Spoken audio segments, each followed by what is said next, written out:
Welcome to Ask Sam. On this episode, I'm not answering a question. I know, that's kind of the thing I'm supposed to be doing. But today we're going to talk about the Puritans and puritanical beliefs in the United States.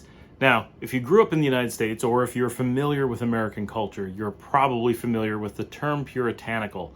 And of course, it comes from the word purity, but only by way of the religious group, the Puritans, who we mostly all know founded Plymouth Colony, the first permanent long-term settlement in what is now the United States, except it wasn't, only in the original 13 colonies that were British.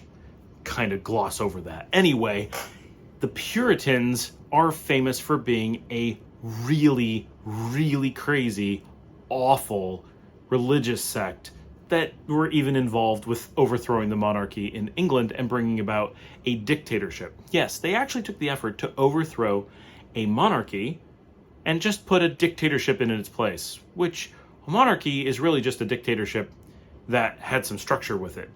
They didn't like the structure, apparently. They wanted a religious nut in charge of the country instead of just a random guy who was born into the job. Talk about jumping out of the frying pan and into the fire. But I digress. In America, this religious group was able to found their own colony, and they are famous for their behavior. And they are also well known in most circles for being the source of many of the bizarre sexual and societal and dating and similar beliefs that are practiced in the United States. Often, if you wonder why Americans are so prudish in general, it is pointed to, well, the Puritans founded the country and they were puritanical. That's where the word comes from. Those beliefs have carried on over the years. It makes sense, but it's false. The Puritans did found Plymouth Colony, however, they were anything but puritanical.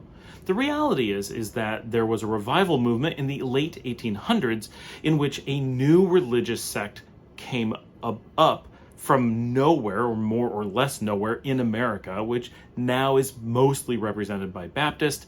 This group was created, at least in its current form, during the revival movement around the 1880s. Prior to that, we didn't have religious groups that looked much like this at all.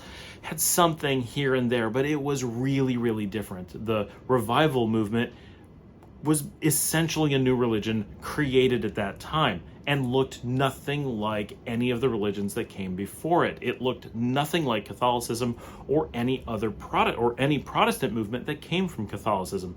This was really a new religious group. It felt a lot more connected to like traditional paganism than to any of the Christian churches that came before it. And that's not commentary on any of those religious groups. It is simply a fact that this was a new religious movement that came up at that time.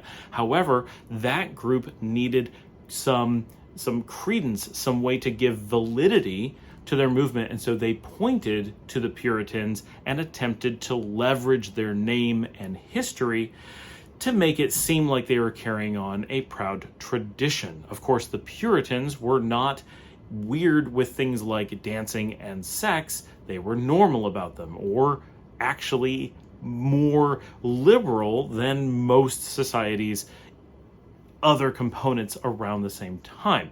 So the really, really prudish nature that the United States is famous for over the last 150 years actually came out of this new movement.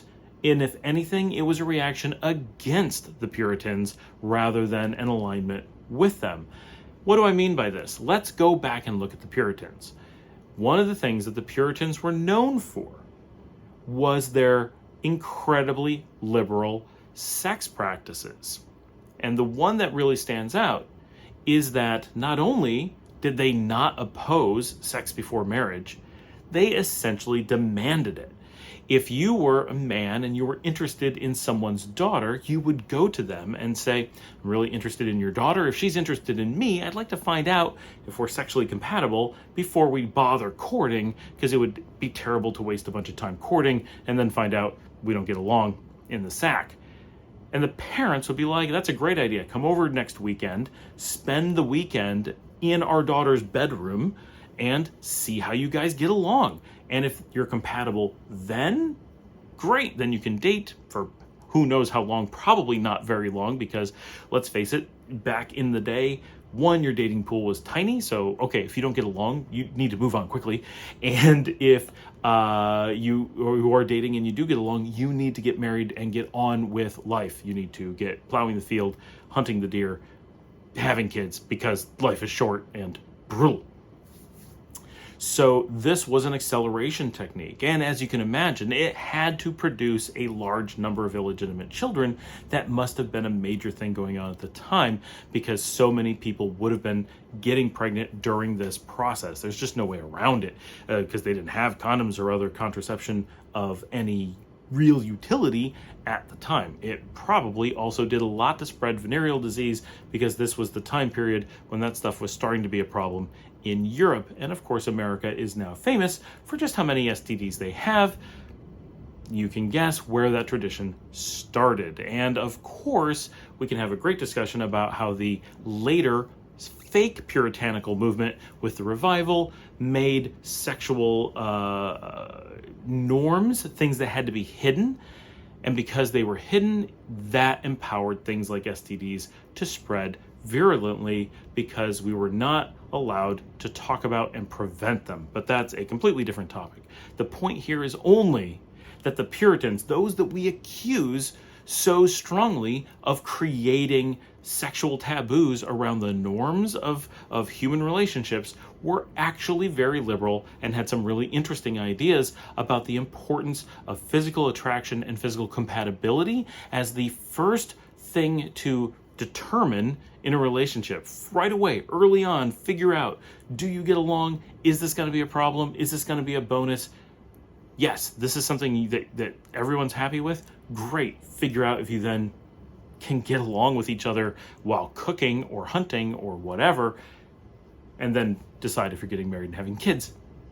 Thanks for joining me here on Ask Sam. I hope that was interesting and gave you a little bit of enlightenment to the fact that modern sexual taboos or practices are often not actually new. One way or another, things are cyclical, and whether it's conservative or liberal today, it has been more liberal or more conservative at some point in history, pretty much everywhere. I will see you next time. Please remember to like, subscribe, and comments. I want to see lots of this. Is a good one, right? Talk about it. We'll see you next time.